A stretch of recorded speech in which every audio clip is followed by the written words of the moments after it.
Hey guys, so this is the 2015 Equinox.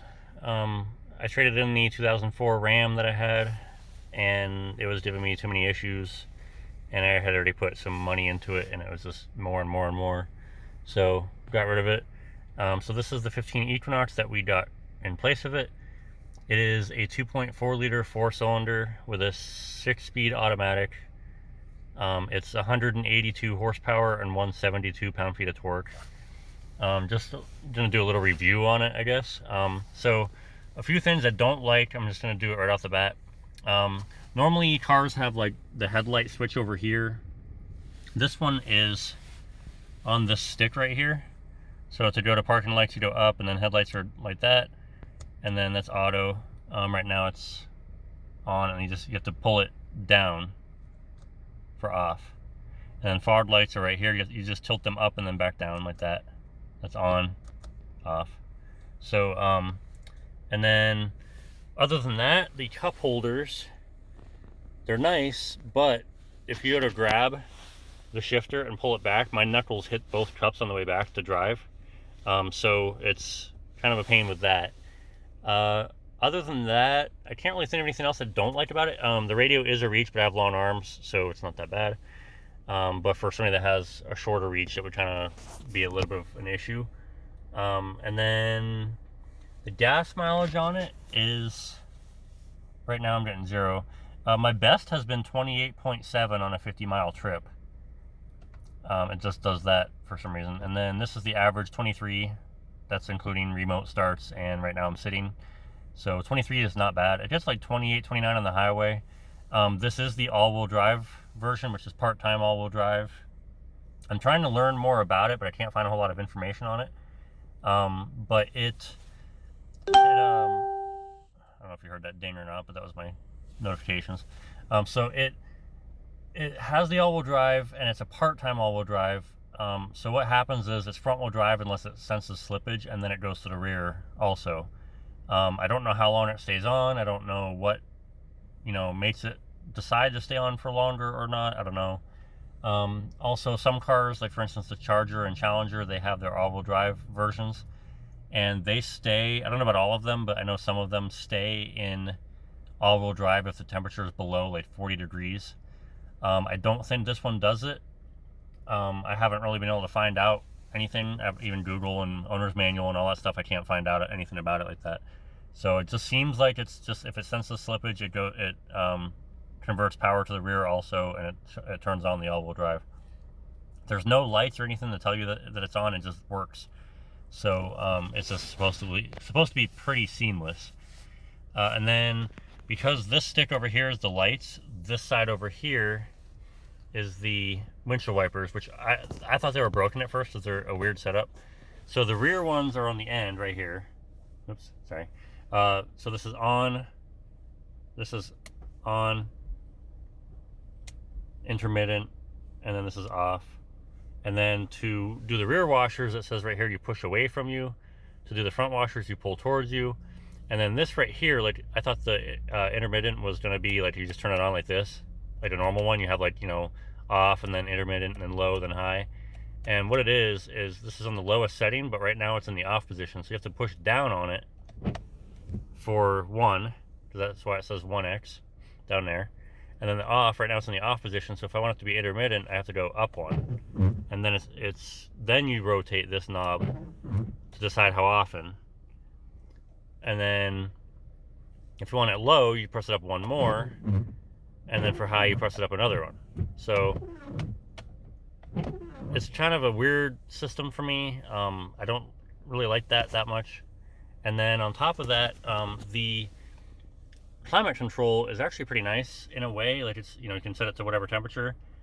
And the only thing is it's only one. It doesn't do both sides. It just does one. So it's more simple, which is fine. But my girlfriend likes it hotter than I do, so I have to like turn my wheel off here.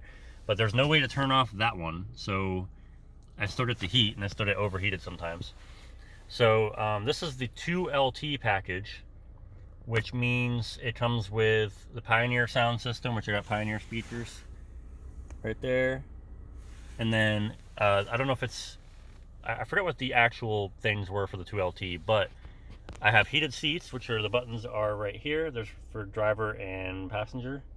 And then the seats are cloth. They're like this awesome. It actually looks pretty nice. And then just that cloth. And then everything's kind of hard, plastic. So it's in a way these things are $35,000 or $32,000. I do not think they're worth that. Luckily, we paid a lot less than that. This thing has 73,000 miles. I've only put like 400 miles on it. So yeah, that's since I bought it right there. So only 414 miles. So and then this has a weird thing where you have these buttons down here. This set, clear, up, down menu is for this. So it's weird because there's also another way. Like if you see, like if I scroll through, there's nothing for the oil life or anything like that. It just keeps on going back to this. So what I found out was you have to go to the screen that there's nothing, and then you hit menu. Or no, you hit okay, now it's not working. I don't know why it's doing that. Alright, I thought I figured it out.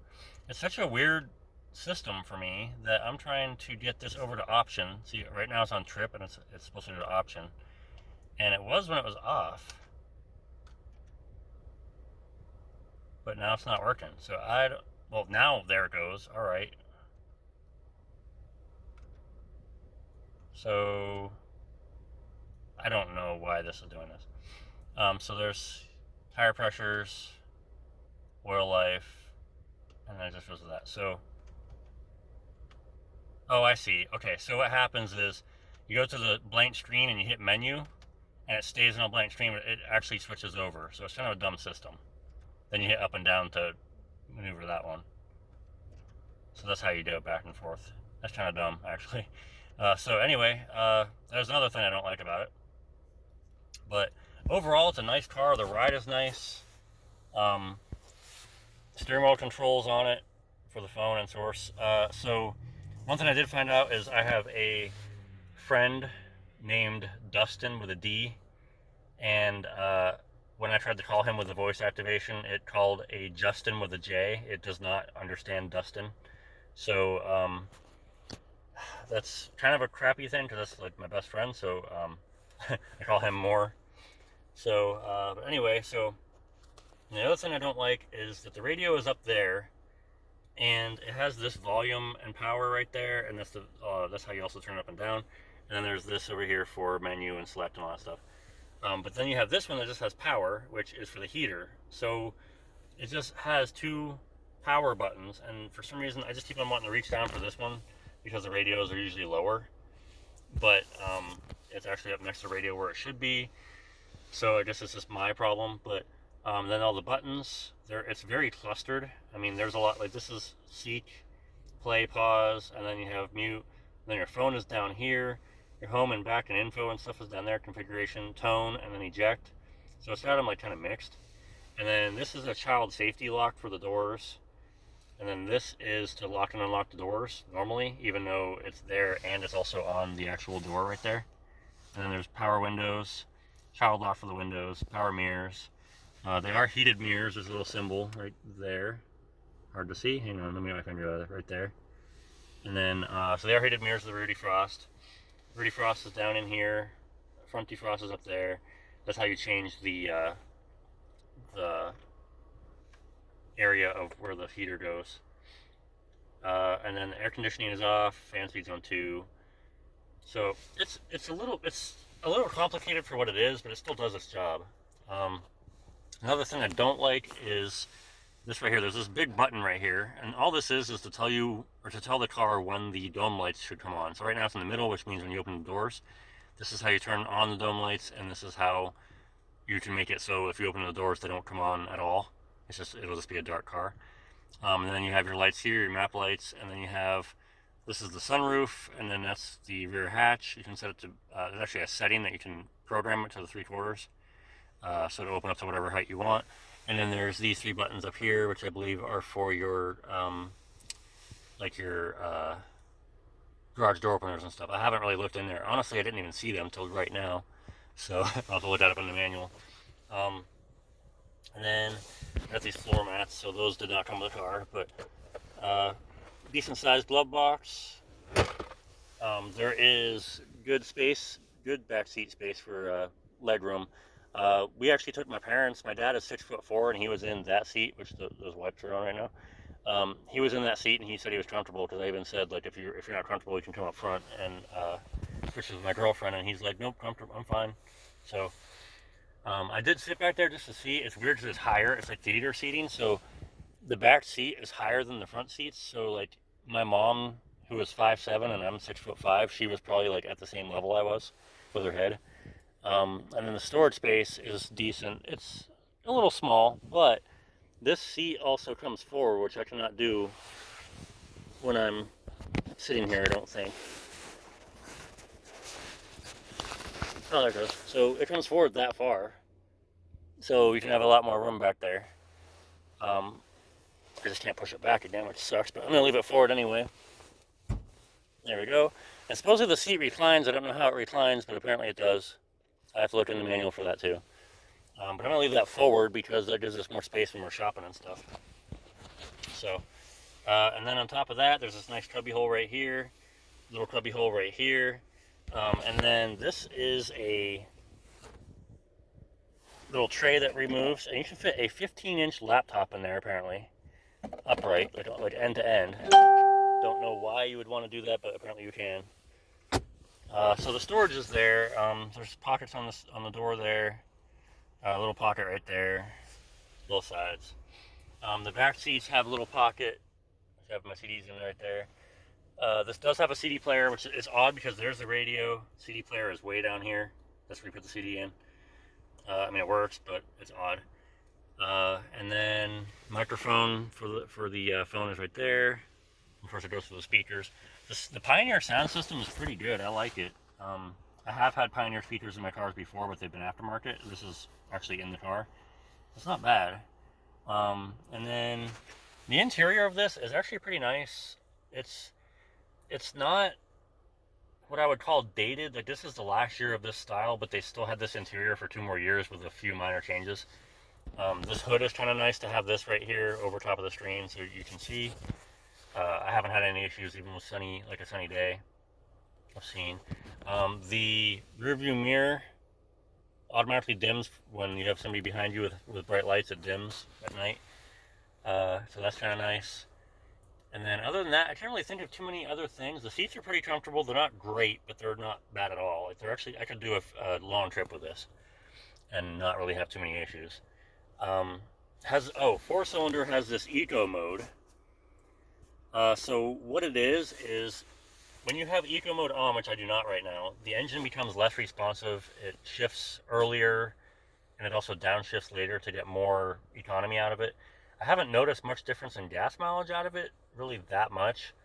It does this sometimes. Let me see if it works. If I turn on eco, it turns on like that.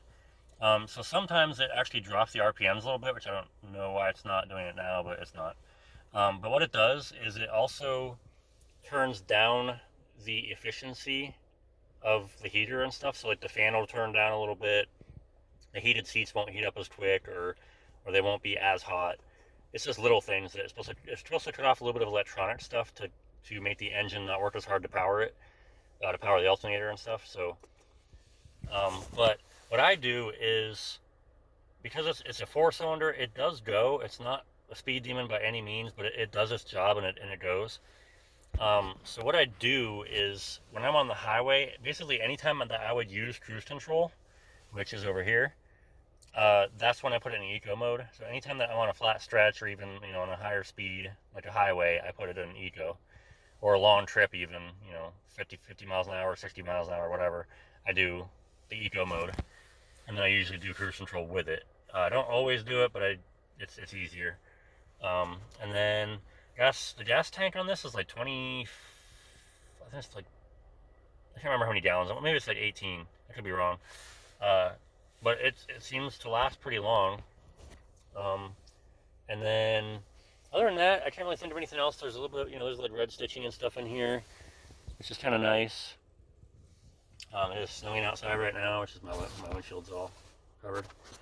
I'm going to do a few more videos with this later on, but right now I can't really think of anything else.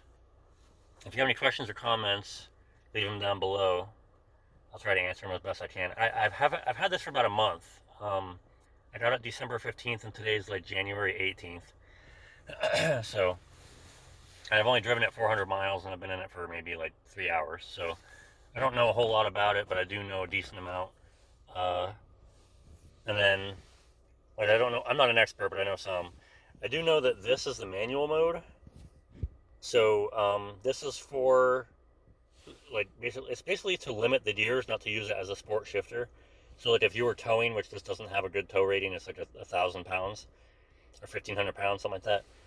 It makes it so you can keep it in 5th gear or 4th gear, whatever you select on this. It's not made to do like sport driving and upshift and downshift. It's just made to regulate or to limit the gears that it uses for towing or up a hill, or if you're in a lot like a hilly area, you can put it in like 4th gear and it'll just stay in that gear. And supposedly what it'll do is it'll act like, if you put it in 4th gear, it'll act like a normal 4-speed transmission. If you put it in 3rd gear, it'll act like a 3-speed. It'll just accelerate 1, 2, 3, and it just won't go past 3. So it's basically just a gear limiter, but you select which one you want it to limit at. So, and then there's a few power ports. There's actually a power port in here. It's hard to see right there. My finger's on it right there. There's also one in the back down there, which you probably can't see right now, right there. And then has a sunroof, which is nice. This pulls back. And then it also comes back when you open up the sunroof. This pulls back with it. So it's kind of nice. You don't ever have your sunroof open with this shut. So it's nice for like bad weather, if it's snowing or raining. Like if you don't know your sunroof isn't closed. I mean, you can get water and stuff on this, and it comes through.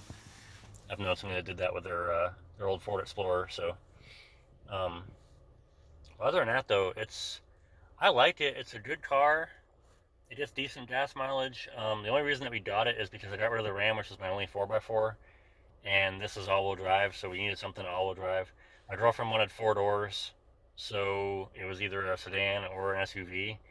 Trucks were too expensive for what they were, and I just got rid of my Ram that, got terrible gas mileage and has all sorts of issues. So the one thing I will say about the Ram is it was a comfortable ride and stuff, but it just had so many issues. It was just it just changed hands at the wrong time, I think. But so this one, hopefully I'll have this for quite a while. There's really no issues with this. There's a little bit of rust on it, like, down in front of the door in here, between the door and the front tire. There's a little bit of rust I got to take care of, but other than that, there's like nothing on this. So, but anyway, if there are any questions, comments, leave them down below. I will try to answer them as honestly as I can. And just so you guys are aware, this is the 2.4 liter 4-cylinder, and apparently there are oil consumption issues. I have not checked my oil yet. I have to do that here probably next time I drive it. Maybe next time when it's not snowing out when I get in, I'll do that just to see what it's doing. But apparently the oil level light, when the oil gets too low, it doesn't go off for some reason to tell you that the oil's too low, and then it blows the timing chain and stuff, and it can be where you need a new engine. So, like, it can be, but a lot of times if the timing chain blows, it saves your engine, kind of, but sometimes. So, but anyway, if you're looking at one of these things, so far, I recommend it. I mean, it's a nice quiet car, has nice electronics features in it. It's kind of tough to get used to. If it's your only car, you'll get used to it quick. I have other cars, like you've seen in my videos. So for me to go back and forth and jump, if I was driving my Monte Carlo for a month and then came back from this, I'd be lost. I would be completely lost trying to figure out how to get stuff to work again. So it is a learning process. But other than that, though, it's I have no issues with it. I'm 6'5". Here's one thing. It's actually pretty impressive. I'm 6'5", and this car has more leg room than any other vehicle I've had. If I have the seat all the way back, let me put it back. my legs are almost, I mean, I can put my feet on the floor. My legs are flat. Almost flat. This one's like just barely bent. So I have tons of leg room in this thing. I want to say the other one, because I test drove a 13, this is a 15. I test drove a 13, which is the same thing. And I don't think it had power seats. And I think it went a little bit farther back than this one does. So I'm pretty sure like I couldn't even touch the pedals. So it might have been a Traverse, but I think it was actually the Equinox. So, but now that I have something that can have, you know, storage inside of a vehicle, it's nice when you go shopping and stuff. If you have like a lot of stuff, it's not going to be sitting in the bed of a truck getting all wet and stuff. So it's kind of nice. But this is, like I said, this is the 2LT, so this is right beneath the LTZ. And for being a somewhat, it's basically above a middle trim. LTZ, I think, is the highest trim for these. So there's LS, 1LT, and then 2LT, and then LTZ. So, and then other than that, though, it's got, like, there's, the LTZ has different color, you know, plastics and stuff in it. Like, it's a two-tone. I don't care about that. I like the black better. The other one's like tan and black, and I don't like that. So, for what it is, I like this. For, it's a crossover. It's not an SUV. It's not really a minivan. It's a crossover, but it does its job just fine. It can haul stuff. Not really a towing vehicle, but it does its job. So, like I said, if you're looking at one of these, I recommend them. Just make sure that you look into oil leaks and stuff. Test drive something. Check the oil if you can. They let you at the dealership and stuff. But this one, when I drove it, it felt brand new. Like it wasn't sloppy in shifting or steering or anything like that. The 13 felt sloppy. It had 6,000 miles more than this, and it felt sloppy. So I'm glad I got this one instead. So anyway, thanks for watching my video, and like I said, like and comment if you would like, and please subscribe. I'll have some more videos coming out. I'm gonna try to do more videos just here and there of all the, you know, the vehicle stuff. So, all right. So thanks for watching.